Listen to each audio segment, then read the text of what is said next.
Welcome back to another Lawyer You Know video, and we're going to stick with the Christmas spirit and talk about the legal requirements for holiday pay.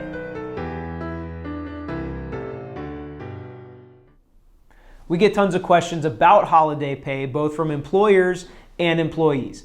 Employers want to know what's legally required, and employees want to know what to expect during the holiday season.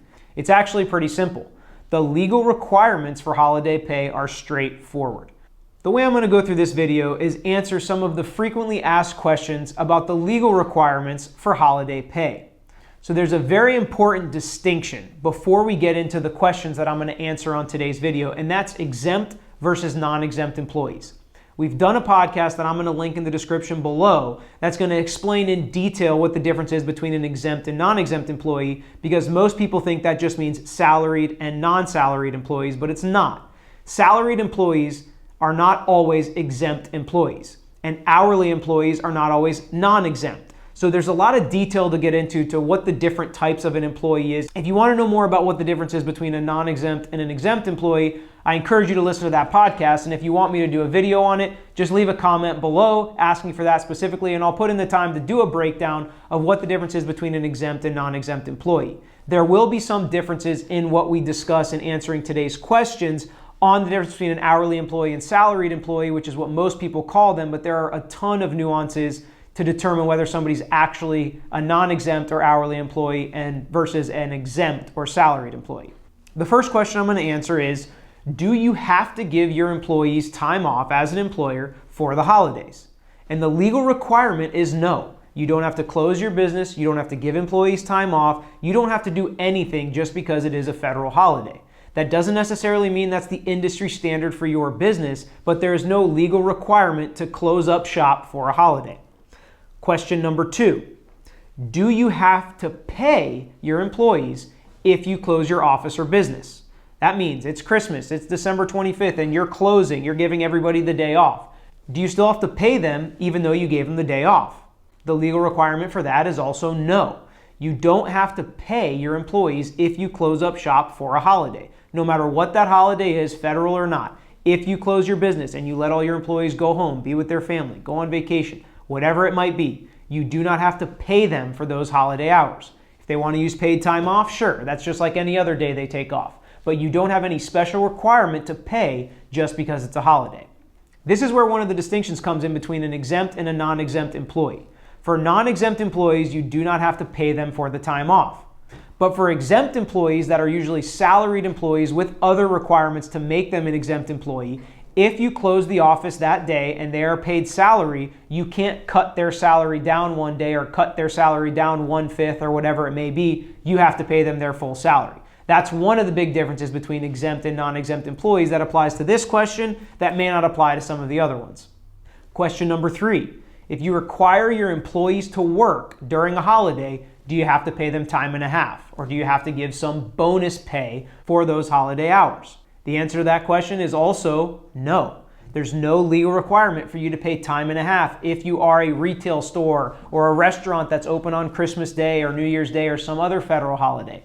You don't have to pay time and a half. Of course you can, but the only requirement is that you pay them their full rate. And if they go over 40 hours by working holiday pay, then you have to pay time and a half, but that's for overtime, not because of holiday pay. There's no legal requirement to make holiday pay time and a half. Next question. Do you have to recognize federal holidays if an employee asks for those days off? The answer to that is only religious holidays or non-discriminatory holidays. If you let one person off but not another, and they could call that discrimination, you just have to apply everything equally and everything fairly. And if it is for religious reasons, you should give that holiday off for that person or for that employee. But again, you don't have to pay them for that time off, and you don't have to give it to everybody if it's for a specific religious purpose. So this basically just falls under the Equal Protection Clause and the Religious Freedom Clause to make sure people can practice their religions without you interfering with that as an employer. But you don't have to give any holiday pay, and you don't have to just give the holiday off because it exists. Next question we get all the time that's really hard to answer is, what is the industry standard for my job, for my profession, for my business, for my company, for my store? And that really depends on the type of business that you run. If it's retail or restaurants, sometimes their busiest time is during the holidays. And a lot of time the industry standard for that is paying time and a half, paying that bonus that you're not required to pay, but is a great boost to get your workers in there, to get your employees in there, to get them happy, to get them appreciative of those extra hours and that extra pay. So it makes it not so bad to work on some of these holidays. If you are a profession like a law office, the industry standard is to close for these federal holidays. And we're going to list all the federal holidays right here for 2020 so you can see what days were actually considered federal holidays. You'll see on there, New Year's Eve, not a federal holiday. And shockingly, even your birthday, not a federal holiday that you're required to take off. But industry standard in these professions is to close the office on these federal holidays. Not much is going on. Usually it's not that big of a deal. Industry standard is also to pay your employees their normal rate for those holidays that you let them off. So if you do close for Christmas, if you do close for New Year's Day, if you do close for Thanksgiving Day, pay your employees for those holidays that you're giving them the day off. It's a good holiday bonus. It's industry standard in most professions around the country today. Industry standards are not always something that businesses have to live by. We always encourage all of our clients that are employers out there and everybody watching this to be generous, have an enjoyable Christmas and holiday season, be in the giving spirit, don't be Scrooge, take care of your employees, don't let them end up like Mr. Griswold here from this clip.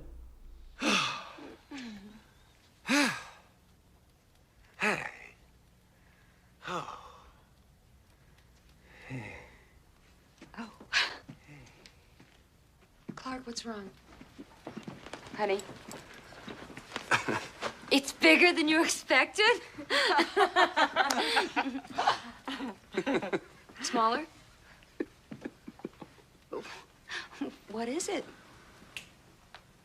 It's a 1-year membership in the Jelly of the Month Club. Oh, God. Clark, that's the gift that keeps on giving the whole year.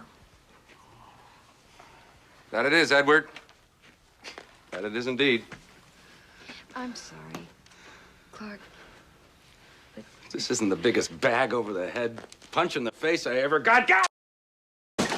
Son.